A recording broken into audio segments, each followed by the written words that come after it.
In the next set of videos that I have coming to the channel, I'll be giving my review of each volume so far in the RWBY series, combining multiple volumes into one video. This video will be focusing on my thoughts on RWBY's volumes 1 through 3, telling you a little bit of how I got into the series and my basic thoughts of the series at that time. If you enjoy the content, please smash that like button and subscribe button as well as the bell notification. I would also love to hear your thoughts down in the comments section.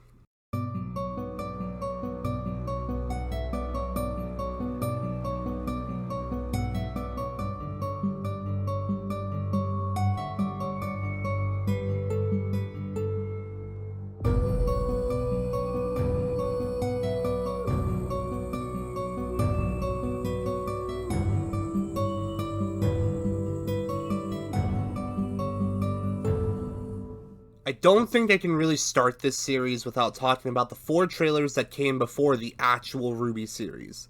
The red, white, black, and yellow trailers highlight each of the members of Team RWBY before they were even on a team.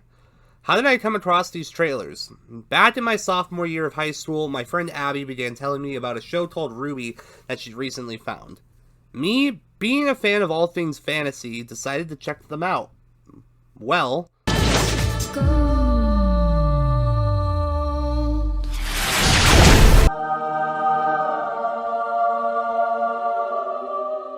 when the red trailer began, I didn't exactly know what to think at the start. A girl in red walking through the forest while some black wolf creatures surrounded her. I mean, you'd have to forgive me for thinking that this was some sort of edgy version of Red Riding Hood. Of course, that is who RWBY herself is based off of, but I digress. The first shot of RWBY pulling her gun out and shooting a Beowulf was something that made my jaw drop at the time. And then when that same gun folded out into a scythe, I knew at that exact moment I was going to be hooked on the show.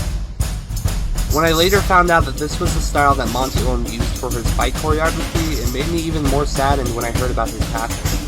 Because even though I don't really have an issue with fight scenes nowadays, I do have some critiques, but that'll come later. I don't think anyone can ever recreate what he did.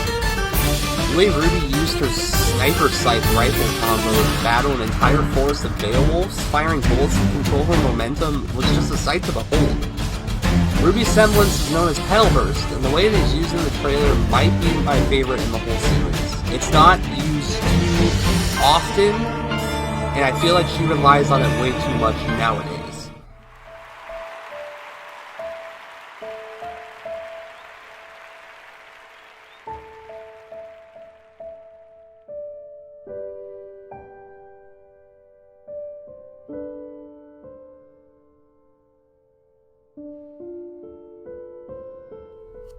Back in high school, I participated in choir, so when I heard the angelic singing of Casey Lee Williams, I already had goosebumps. Red Like Roses was already a masterpiece in itself, but Mirror Mirror will always have a special place in my heart, due to the aria that Casey herself sings in the middle of the song. Let's talk about the Ice Queen herself, Miss Weiss Schnee.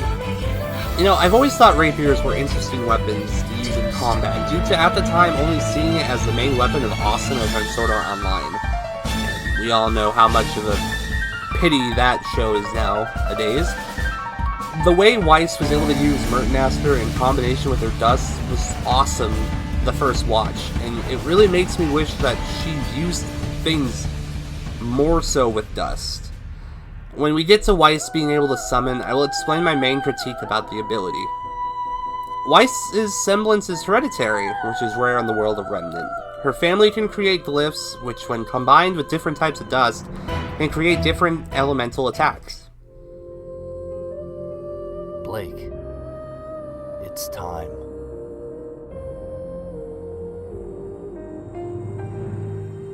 Okay. Blake Belladonna was my crush when I started the show.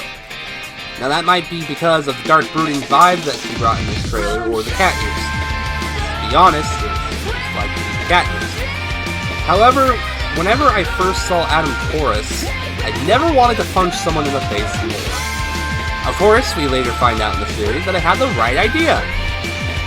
Now, I love the way the two were able to fight together, as the action almost never stopped except for just momentary conversations between the two. The highlights for me in this video probably has to be Adam firing his sword out of its sheath, as well as Blake using her ribbon to basically boomerang her gun around herself. Her semblance is known as Shadow, which allows her to create clones of herself that can take a hit for her or to use as a distraction. It's a pretty sick semblance for a resident cat girl.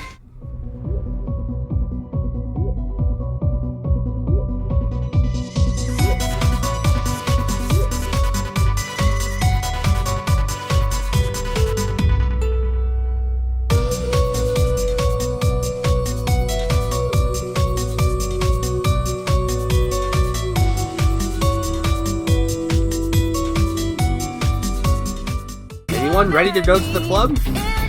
Yang was actually the first character in RWBY I was introduced to, as she was a part of the death battle against another one of my fictional crushes, Tifa Lockhart. The death battle nowadays really hasn't aged well, but it was definitely interesting hearing about RWBY before I really got into it. Yang being a pure brawler was something I felt the show needed while I was watching the trailers I made before it. I also wasn't expecting the comedic beats in this trailer, especially when it comes to our blonde bombshell driving the owner of the club's private bits, as well as Jane just sucker punching DJ running music. Ember Celica probably is one of my favorite weapons in all of fictional media, as it combines my two favorite types of combat, mid-range and close range. Jane's semblance is known as Burn, where she can store all the damage that she takes before being able to dish it right back to her opponent. And the way that you can tell that she's using her semblance is when her eyes turn red and her hair basically starts to light on fire. Will say, I wasn't expecting a Mrs. Doubtfire reference in my RWBY, but that was the first thing I thought when I saw her hair light up. Before realizing, of course, that the song I Burn also pays homage to Super Saiyans from Dragon Ball Z. Out of all the trailers, the red trailer will always have a special place in my heart, but the white trailer has to be my favorite due to the fact of a killing blow twice landed on the armor, which was later confirmed to be controlled by a dice grim. The use of dust and glyphs was absolutely crazy, and combine that with the orchestral masterpiece of Mirror Mirror was amazing. The only critique that I really have for the trailers was that I wish there was a little bit more dialogue in each one, maybe just to get more of a backstory on some of the characters. Don't reveal everything in each trailer, obviously, but it would have been nice to know that Yang was looking for her mother in the trailer rather than it being confirmed later on, or a scene where Weiss agrees to take part in a battle against the Armor Knight in order to leave and go to Beacon, rather than it being confirmed in a manga. I feel like it would have expanded the world a little bit more, as well as make the characters more likable.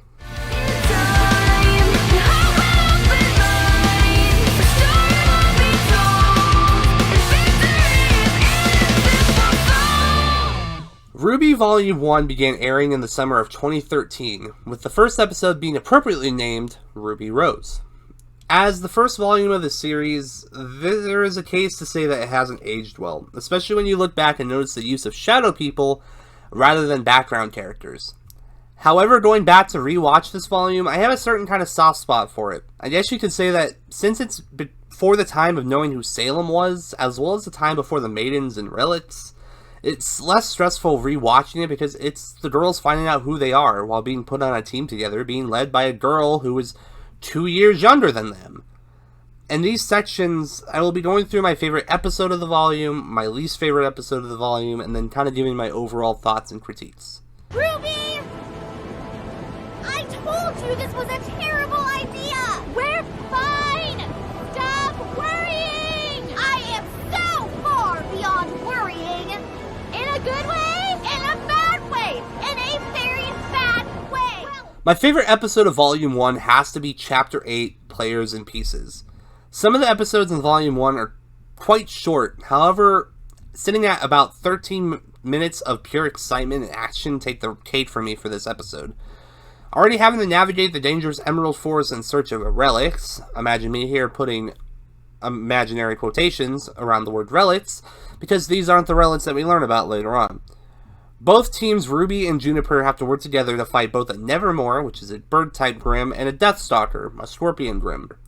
My only gripe with this episode was that Yang just kind of got angry for the purpose of getting angry, but it does lead to a funny moment where Perry gets knocked over to the rest of the group, where Yang says, with perfect timing, "Great, the gang's all here. Now we could die together." Team RWBY focuses on the Nevermore flying through the air, while Juniper fights the Deathstalker on the ground. Before this episode, we never knew that Jean faked his transcripts. We probably all just assumed that he needed more training before he was an actual good fighter. However, in this episode, he's shown to at least know how to block with his shield sometimes while being able to help coordinate his team. The Death Stalker gets killed by Pyrrha, throwing her shield at the large yellow stinger connected to its tail, cutting it off and causing it to fall right into its back.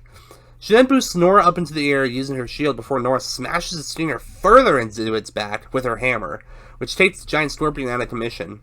Watching this scene right here told me that there's going to be a lot of teamwork being used during fights, which becomes more evident in the next volume.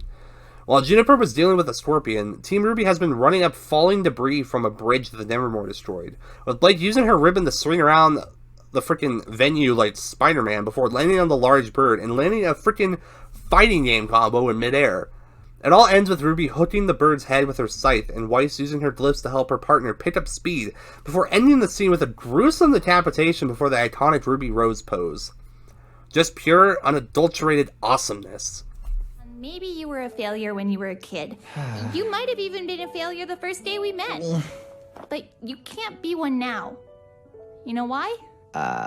Because... Because it's not just about you anymore. You've got a team now, Jean. We both do. And if we fail, then we'll just be bringing them down with us. We have to put our teammates first and ourselves second. Your team deserves a great leader, Jean. And I think that can be you. My least favorite episode actually consists of 2 episodes, but that is because the episodes in question are connected. It is Jaundice Part 1 and Part 2, due to the fact that it had no significance other than giving Jean a bully to manipulate him. I think going through, Reddit posts and other people's opinions, a lot of people don't like these episodes either. I got bullied a lot in school, so to see something like this in a show I'm trying to get into, I wasn't too fond of it just because it brought back bad memories. Seeing Jean decapitate Ursa was pretty cool, though.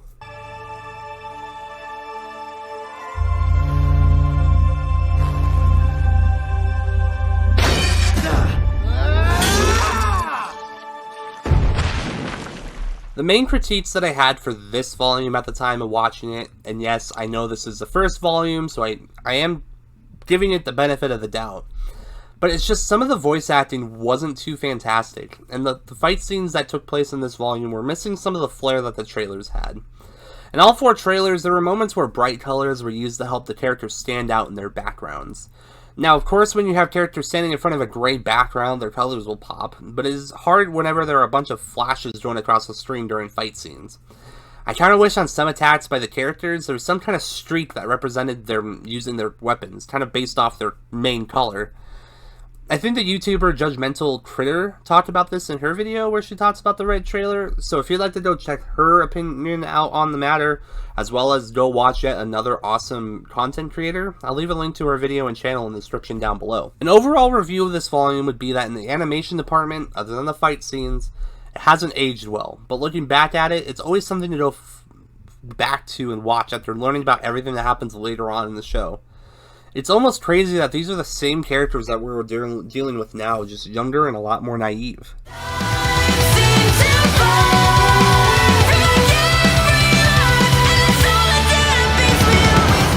Volume 2 aired one summer later in 2014, with the episode Best Day Ever being the 17th episode of RWBY at the time.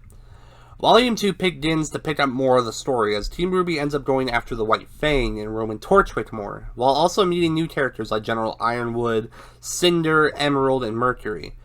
Of course, at the end of the first volume, we find out that it was Cinder Fall fighting Glinda Goodwitch in the first episode of the entire series, and now that she is revealed to be visiting Beacon Academy due to the Final Festival tournament that was taking place in the next volume, we knew something was going to happen. Between going after terrorist organizations to taking part in school dances, the gang is going to face some struggles this season. Can they prevail? Well, I mean, the show is still going on, so of course they can. I'll just shut up now. I don't know, some form of backup? On it! Everyone, if you can hear me, we need backup! They got a robot, and it's big, really big. I am not missing this. The torture guy is in it, but not like, it didn't eat him. He's like controlling it or something. Where are you guys? My favorite episode of Volume 2 has to be Episode 4, Painting the Town. The reason is because it focuses on the girls working together as a team for really the first time, while also having some really sick fight scenes.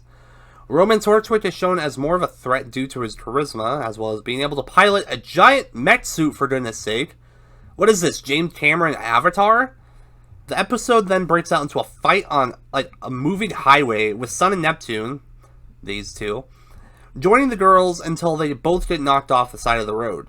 Weiss causes Roman to slip and fall like a moron before the girls get to show off some nice combo moves. With a swift punch from Yang using her semblance, the mech that Roman was in gets destroyed, and then my new crush for the show enters, that being Neapolitan. The action here really makes me love Monty's style even more.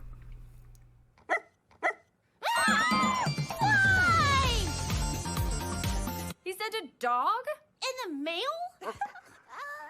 Oh, he does stuff like this all the time. Your father or your dog? Are you telling me that this mangy, drooling mutt is going to live with us forever? Oh, yes, he is. Yes, he is. Oh, isn't he adorable? Please keep it away from my belongings. My least favorite episode of the volume has to be, gosh, I don't know. I guess episode 8, Field Trip. I don't really have anything against the episode.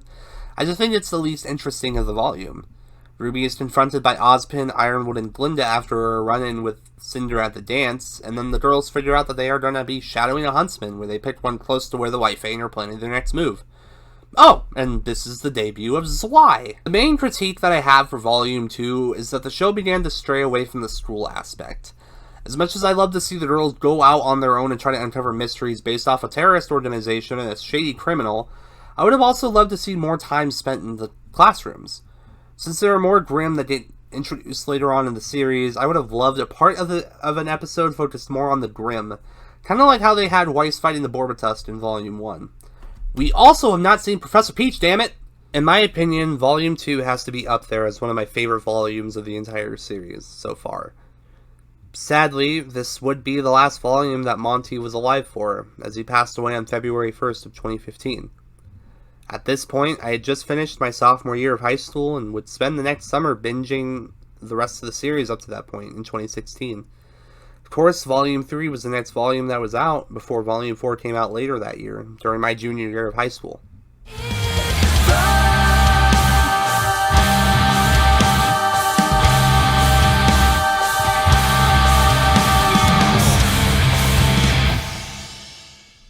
RWBY Volume 3 aired in the later parts of 2015 with the episode Round 1.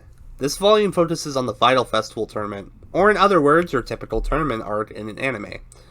Yes, I know this is just a web series, but I consider it an anime, do not judge me. They have stuff in Japan. In my opinion, this is when the show really starts to tackle more darker topics, including Summer Rose, Ruby's dead mother, whose gravestone was the one that was in the Red trailer.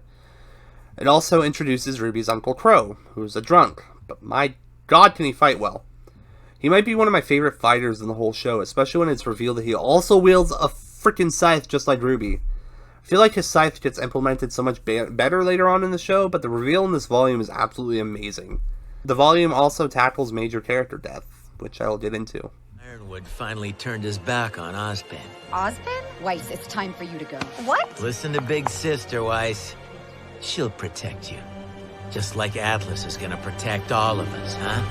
If you won't hold your tongue, then I will gladly remove it for you. All right, then. Come take it.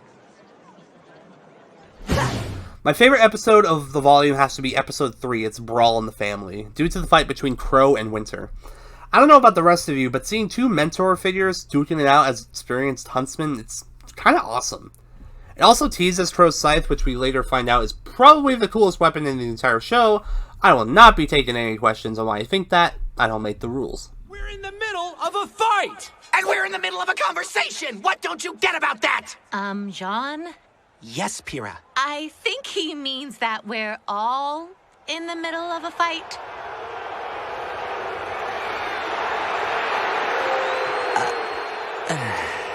Nora, just hit him with a hammer. Got it. Wait, what?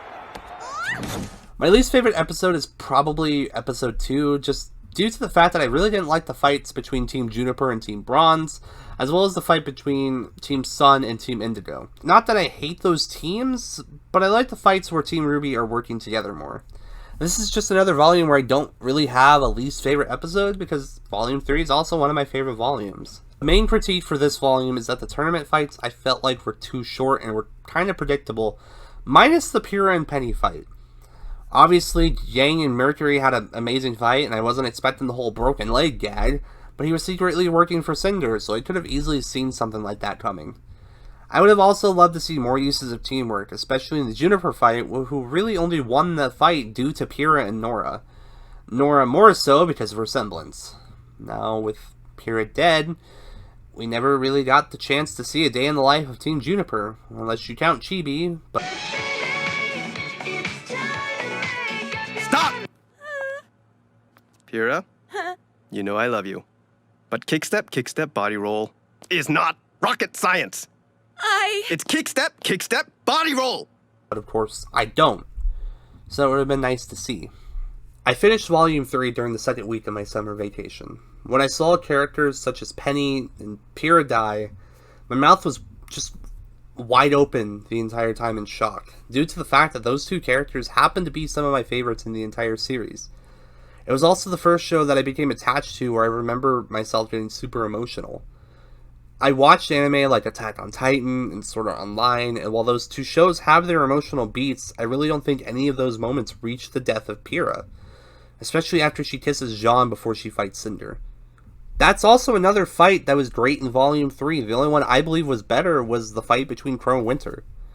It was also a great callback to the first episode of the series when Osmond talked about Ruby's silver eyes. We see her eyes light up after she watches Pyrrha get incinerated, and we find out that silver-eyed warriors are special due to the fact that they can kill Grimm with their frickin' eyeballs. That always excites me, and it excited me when I watched it for the first time. As I'm coming to the end of this so far 6-page, almost 3,500 word script, I am very happy that I am going to be splitting this up into multiple videos, because if I decided to do every volume in one single video, I think that would take roughly about an hour, and I've never edited a video that long, so this will definitely be a lot easier on my brain. As I continue to do content on this channel, I also found out that I really don't know what I'm doing when it comes to editing. So, if anyone finding the channel is looking for an editing job, I'm free game. Just message me on Instagram or Twitter, both links are going to be down in the description, and maybe we can work something out. What were your favorite parts of each volume listed in this video, and what were some of your critiques? I'd love to hear your guys' thoughts down below in the comment section. If you enjoy the content, I must remind you again to please like and subscribe. It would mean the absolute world to me. I have been Bennett's Lullaby, and I'll catch you ghouls on the next video.